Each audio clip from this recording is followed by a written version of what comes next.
गौतमी नाम की एक महिला थी जिसके ज्येष्ठ पुत्र की मृत्यु हो गई। वो दुख से इतनी त्रस्त थी कि वो शव को लेकर सड़कों पर घूमती रही और अपने बेटे को वापस लाने के लिए मदद की गुहार लगाती रही, पर उसे कुछ हासिल नहीं हुआ। अंततः उन्हें एक व्यक्ति मिला जो एक दयालु और बुद्धिमान व्यक्ति था। वो उसे बुद्ध के पास ले गया। किसा गौतमी ने बुद्ध के सामने भी वही गुहार लगाई। बुद्ध ने उसे कहा, हे माता, आप मुट्ठी भर राई मेरे पास लाओ और मैं आपके बच्चे को फिर से जीवित कर दूंगा। ये सुनकर किसा गौतमी बहुत खुश हुई और उसने खुशी खुशी राई ढूंढना शुरू किया। लेकिन एक शर्त उसे बहुत खल रही थी कि बुद्ध ने साथ में ये भी कहा था, लेकिन बीज ऐसे परिवार से आने चाहिए जो मृत्यु को नहीं जानते, जिस परिवार में आज तक किसी की मृत्यु ना हुई हो। जैसे जैसे वो एक घर से दूसरे घर जाती, उसकी निराशा बढ़ती जाती। किसा गौतमी पूरे गांव में घर घर जाकर राय मांगती थी, लेकिन सब एक ही बात कहते थे, अरे यहाँ तो बहुत मौतें हुई है। मैंने अपने पिता को खोया है, मैंने अपनी बहन को खो दिया, मैंने अपने भाई को खोया। उसे पूरे गांव में एक भी परिवार ऐसा नहीं मिला जिस घर में मृत्यु नहीं हुई थी। वो हताशा से भरी हुई थी, लेकिन वो एक बात समझ गई, आखिर मृत्यु ही अटल सत्य है। और अंत में किसा गौतमी बुद्ध के पास लौट आई और कहा, मैं एक भी ऐसा परिवार नहीं ढूंढ पाई जहां किसी की मृत्यु ना हुई हो। हर परिवार में किसी न किसी की मृत्यु हुई है, हर कोई मरता है। अब मुझे आपकी बात समझ आई, अब मैं आपकी शिक्षा को समझती हूँ। बुद्ध धीमे से मुस्कुराए और कहा, मृत्यु और दुख से कोई नहीं बच सकता। यदि लोग जीवन में केवल सुख की आशा करते हैं तो वे निराश होंगे।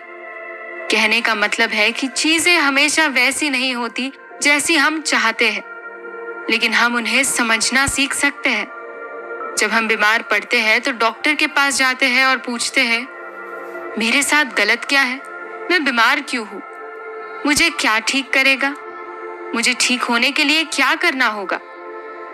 ऐसे ही डॉक्टर की तरह बुद्ध भी एक अच्छे चिकित्सक के समान है। पहले एक अच्छा डॉक्टर बीमारी को जांचता है, इसके बाद उसे पता चलता है कि इसका क्या कारण है, फिर वो तय करता है कि इलाज क्या है। अंत में वो दवा लिखता है या उपचार देता है जो रोगी को फिर से ठीक कर देगा। बुद्ध की शिक्षाओं के अनुसार संसार में 4 सत्य अटल है। बुद्ध के अनुसार प्रथम सत्य, दुख संसार का सार है।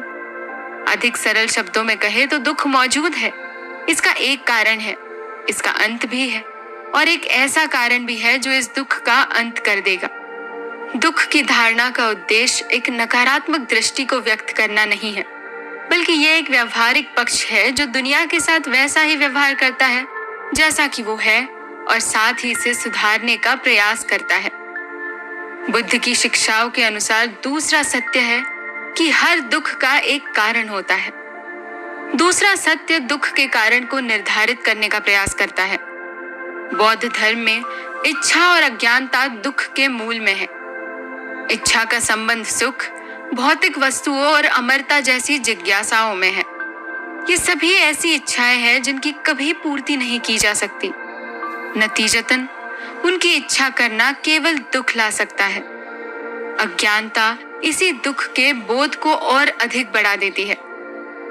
तीसरे सत्य के अनुसार दुख का नाश हो सकता है, अर्थात निरोध। बुद्ध की शिक्षाओं के अनुसार निर्वाण प्राप्त करने के माध्यम से दुख का अंत किया जा सकता है। जब भी कोई व्यक्ति निर्वाण प्राप्त कर लेता है, यानी उसने पीड़ा से मुक्त होने की स्थिति को पा लिया है। इस पृथ्वी पर प्राणियों के हमारे जन्म और पुनर्जन्म का सांसारिक चक्र है। बुद्ध की शिक्षाओं में दुख के नाश करने की विधि को भी बताया गया है। चौथे सत्य के अनुसार दुख से निर्वाण को 8 गुना पथ का पालन करके प्राप्त किया जा सकता है। चौथा आर्य सत्य दुख के अंत को प्राप्त करने की विधि को दर्शाता है, जिसे बौद्ध संप्रदाय आर्य अष्टांगिक मार्ग के रूप में जानते हैं।